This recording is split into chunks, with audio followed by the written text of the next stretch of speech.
Hello and welcome to another exciting book review. And today I'm going to be reviewing The Case for Easter. Now, we haven't been doing many book reviews recently because there's been a lot going on and stuff, and I haven't really always had the time to do it with college and stuff. But we're back and we will be looking at The Case for Easter. So let's see what it says on the blurb. Of the many world religions, only one claims that its founder returned from the grave. The resurrection of Jesus Christ is the very cornerstone of Christianity. But a dead man coming back to life? In our sophisticated age, when myth has given way to science, who can take such a claim seriously? Some argue that Jesus never died on the cross. Conflicting accounts make the empty tomb seem suspect. How credible is the evidence for and against the resurrection? Focusing his award-winning skills as a legal journalist on history's most compelling enigma, Lee Strobel retraces the startling findings that led him from atheism to belief. He examines the medical evidence. Was Jesus' death a sham and his resurrection a hoax? The evidence of the missing body. Was Jesus' body really absent from his tomb? The evidence of appearances. Was Jesus seen alive after his death on the cross? Written in hard-hitting journalistic style, The Case for Easter probes the core issues of the resurrection. Jesus Christ risen from the dead? Superstitious myth or life-changing reality? The evidence is in. The verdict is up to you.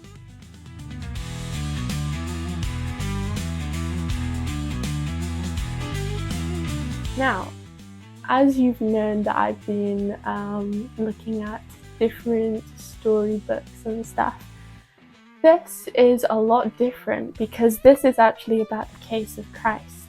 Did he really rise from the dead? Was it a hallucination? Did they have the wrong grave? The questions is in this.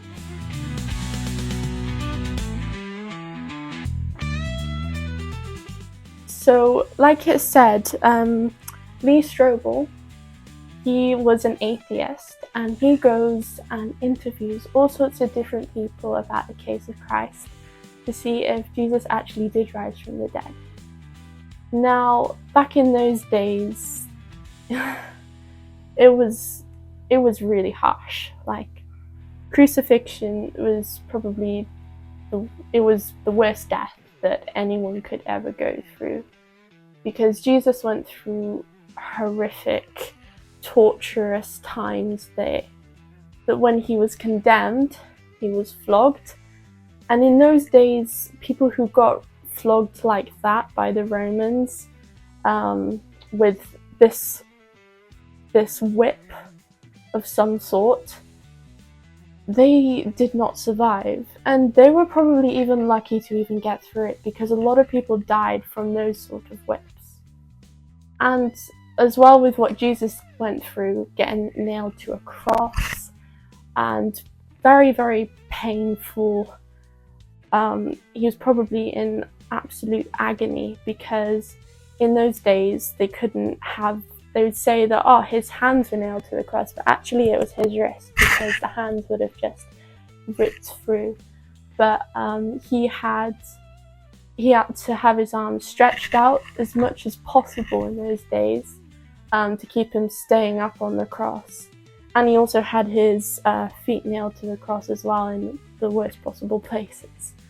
And then when Jesus did die, they had to check he was dead by plunging a spear up right through his heart. And as you can imagine, there is no way that anyone could have survived crucifixion.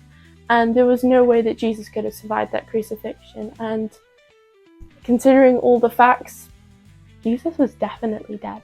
There was no way that he could have survived all of that torture and treachery and awful, brutal things that he went through. There was no way that he could have survived from that. And in this book, it talks about the disciples' point of view. It talks about his time interviewing different people and what people said that happened back in those days, and what it says in the Bible and scripture about what the disciples saw, like the Gospel of Mark, what he saw with Jesus' crucifixion and all of that, and the story of Jesus. There was definitely no way that Jesus could have survived crucifixion, because no one ever survived crucifixion. And there's questions asked on, like, was it a hallucination? Did the disciples hallucinate that Jesus was there?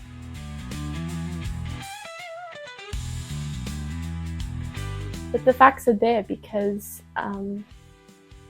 how could they have been touching him? How could they have been walking with him? How could they see him eat? It's not something that you would think, is a ghost. But it was definitely no hallucination. And Lee Strobel demonstrates that the facts there are just unexplainable. You can't explain why Jesus didn't rise from the dead. Did the disciples steal his body or something and pretend that he was raised from the dead? There is no way that he wasn't risen from the dead, and there was no way that the disciples could have gotten into the tomb and stole his body, because it was guarded by a whole lot of soldiers.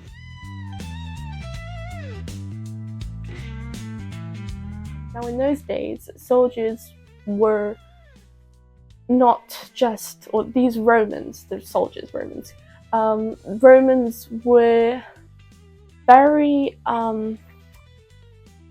let's just say, they had to really do their jobs properly. Otherwise, they would probably they would die. They would die, because in those days, their jobs were very important. They had to guard that tomb at all costs. So you can't explain how Jesus could have moved the stone and gotten out, or the disciples even getting in, because it was guarded by Romans. And it says all of these different details about Jesus' crucifixion and why,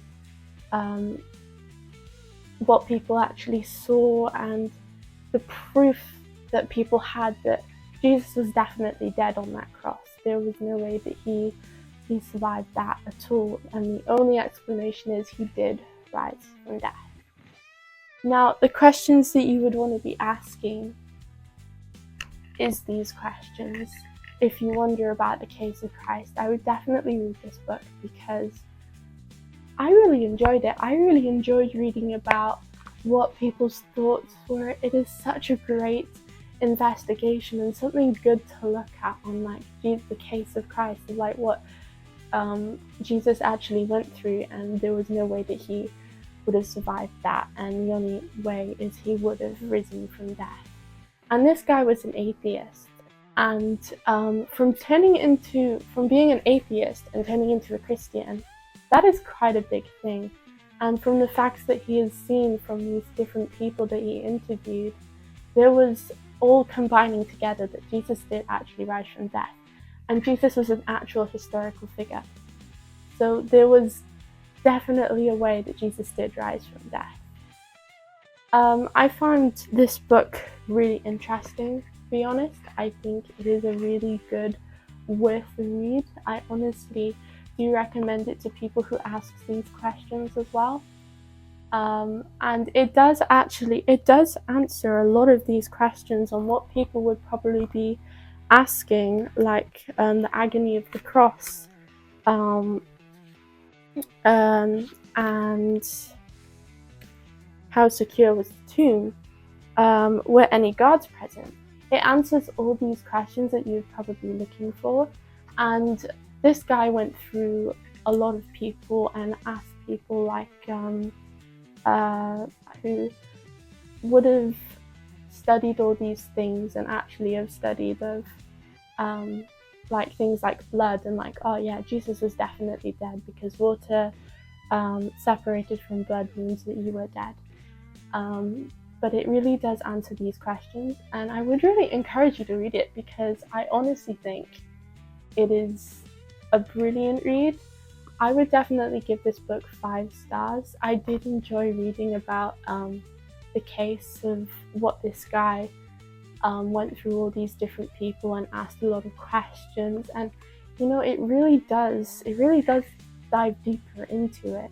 And I think that people who really like cases and stuff and want to find out what really happened back then, and did Jesus really rise from the dead, and it really does answer all these questions. So I would really encourage you to read it.